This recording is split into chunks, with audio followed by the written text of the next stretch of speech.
Hey everybody, I know you wanted a video on how I flesh skulls for preparation for beetles or for maceration even. Right now I have a coyote, a fisher, and right here is a gray fox. This gray fox had a pellet through it when I skinned it. You can see where the entry hole is, and then it came out on this side. So it has a little bit of damage, but it'll be fine. First thing you need is a very sharp knife. I use a Havilon Peranta, and it's about a $30–40 knife, but you can buy replacement blades. This thing's amazing. I probably will cut myself. I always cut myself with this stuff, so be careful. Wash your hands, wear gloves. I mean, my gloves have holes in them everywhere either way. It's half the time I don't wear them. But what I try to do, I just skin them, the heads off of them, and then I'll put them somewhere where the flies won't get into them and lay eggs and have maggots in them in a couple days. So what I'll do, I'm just gonna do the coyote so y'all can see it. So it's gonna take a while. I say it takes me about 5 minutes to actually do one skull, but coyotes are a little bit bigger. All I do, I'm just gonna get the big chunks of meat out, which is the chunk right here, the cheek meat, and then underneath, and everything in the back. So pretty much what I do is right here in the center. I'm trying to show you at the same time so it can take a little longer. You can see where the meat comes. Just shove my knife underneath it. Just don't force it against it.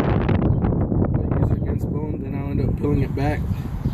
I mean, you can just, you don't want to scrape the meat that much. You literally just work it. Once you get a handful, I mean, you're able to peel back kind of. Sorry, I have the sniffles. So now you got this side, you're pretty much good. You're down to the skull on this side. Then I'll just come around. You've got the bone going across. I'll just, if you can't see it, I'm sorry. I'm trying to just explain it to you. I want to work faster. And, just cut off any excess meat that you can. It's just going to save you time when you macerate. So I got this side done. Do the same thing on the other side. So you just go through the center. Same way. So I'm trying to do it where my hands aren't in the way. Thanks to my wife, she's helping me record, so we can try to have a better view. So you get this side, and then I'll pull it back with one hand, use my other knife to kind of fillet it off, or whatever you want to say. I know it's windy, so you can't hear very well, but that's what you get for today. Since I've been working, I haven't had much time. I've been working 13–14 hour days, so since it's the weekend I have time. So now you got both chunks out. Then what I'll go do, people say they have problems with the eyes. I'll go ahead and do the eyes real quick. If you see a skull, you can see, here's the bottom of the jawbone. Underneath it, you can see I'm moving the eye. So what I do, I usually push up the eye with my knife. Don't poke it. I try to pinch the eye, so I'm kind of pulling it out. And I just shove the knife in there, and they have the little tendons and everything like that. That will actually go into the brain cavity and everything.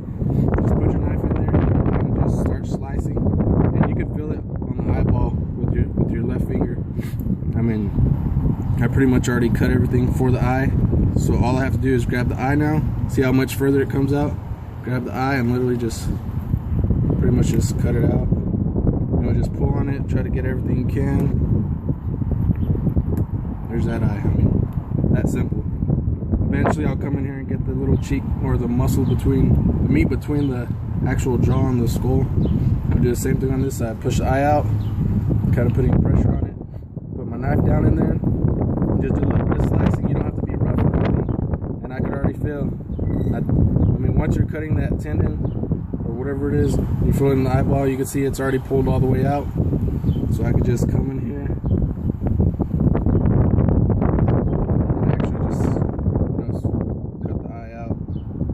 You can stick your knife in there, cut as much as you can. The more you get, the faster it is.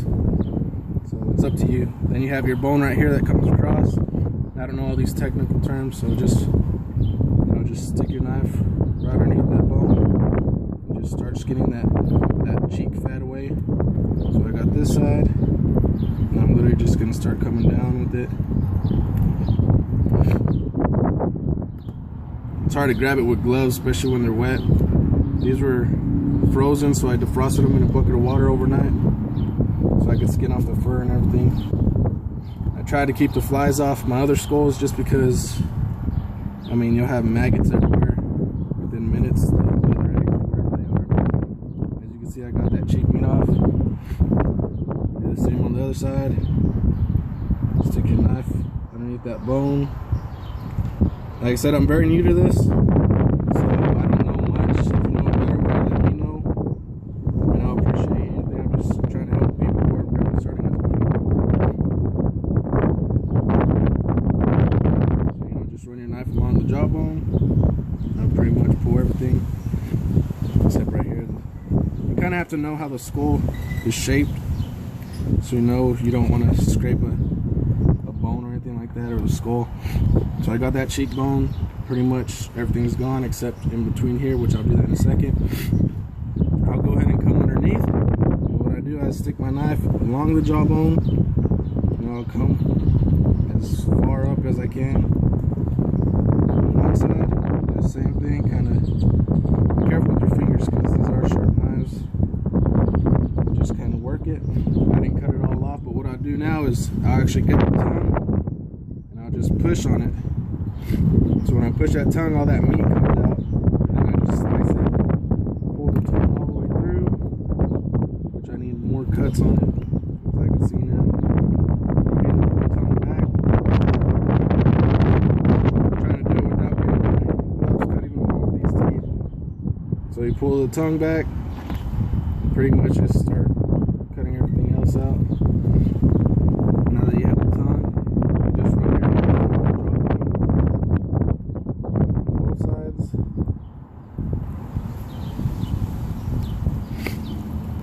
Like I said, I'm trying to show y'all. Normally I do it a little bit faster, but I do end up cutting myself a lot. Now that I got it peeled back, I mean, you can see there's a little bit extra meat right here. Wait, Mija. Sorry, my daughter's calling us. And from here, just grab everything, start cutting all the excess meat. Pretty much almost done here. I just grab it as one chunk and try to follow it. Wait, Leah, wait. Kids always have to interrupt with someone. She wanted a piece of candy. There's all the tongue near all the backs, meat of the skull. And then if you want to, you could be even better. I mean, what I do, I open the jawbone and you can see all this meat right here. Most of the time I just get my finger and kind of just shove it up. Sorry, I do have the sniffles pretty bad today, I don't know why. You can see there's flies around here. It's supposed to be 90 degrees today, so it's kind of warm. I'll just peel off any excess meat you want. You got 2 big chunks of meat right here. Sorry, I'm trying to put it, trying to remember that y'all are trying to see at the same time. I try to just do it where it's comfortable to me, but I'm trying to position it to where y'all could kind of see it at least. But literally just, those are the main parts that I showed y'all. The rest, up to your preference, how good you want to flesh this skull. And it's the same thing with every skull. Doesn't matter the size, deer, anything. For the eyeballs, always come to the back.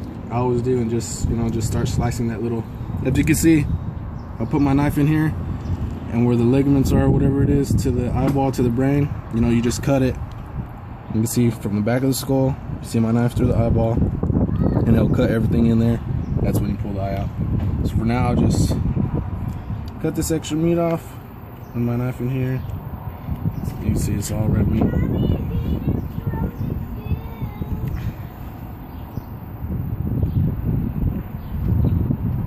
Kids want to fight every time I do something.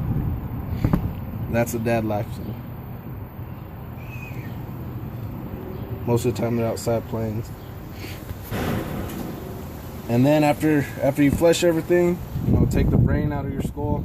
I mean, there's different ways. I use a wire hanger. People use, you know, high pressure water or even air, you know, air compressor. But as for this, since I'm not going to be here all week, some meat on there for my beetles to actually have food. I don't have to worry about all this extra meat, skin or fat, whatever. Just, it's up to you how much you want to do it. I'm just taking my time, just doing this. See this side, convert to this side. Show my knife in here.